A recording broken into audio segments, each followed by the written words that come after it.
In today's video, I'm going to teach you how to Docusign in Microsoft Word quickly and efficiently. Whether you're new to electronic signatures or just looking to streamline your document management process, this tutorial is perfect for you. By the end of this, you'll feel confident in handling your Word documents with ease through Docusign. First, you'll want to open your preferred web browser and head over to the Docusign website. If you haven't visited their platform before, make sure you bookmark the page for future access. Docusign is known as the #1 solution for electronic signatures and intelligent agreement management, so you're in the right place for a seamless signing experience. Once you're on the website, locate the login button. It's typically situated on the top right corner of the page. Click on it and you'll be prompted to enter your login credentials. If necessary, refer to any previous sign-in details you might have used, or create an account if you're new to Docusign. Initial setup is pretty intuitive, so feel free to pause the video if you need extra time here. After successfully logging in, navigate to the Docusign homepage. This hub is where you'll find all the tools and options available for document management.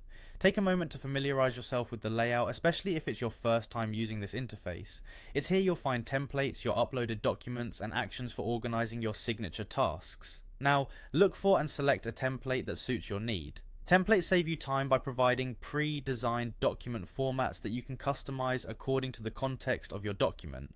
Picking a suitable template helps in ensuring that all necessary signing fields are already in place, streamlining the entire process. Next, it's time to integrate your Microsoft Word document into Docusign. Click on the Upload option, which is conveniently located within the interface. When prompted, search for and choose the Word file on your device that requires a signature.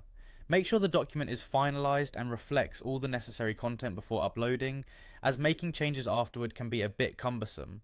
Once your document appears on the Docusign platform, you can drag and drop signature fields, initials, and any other required fields onto the page. Customize it as needed to ensure all necessary elements are covered before initiating the signature process. And that's it. You're now prepared to utilize Docusign for your Microsoft Word documents effectively. Remember to review your documents thoroughly before sending them out, ensuring that all modifications are correctly in place. By following these steps, you not only ensure a professional look to your digital documents, but also simplify your signature workflow dramatically. Thanks for watching and happy signing.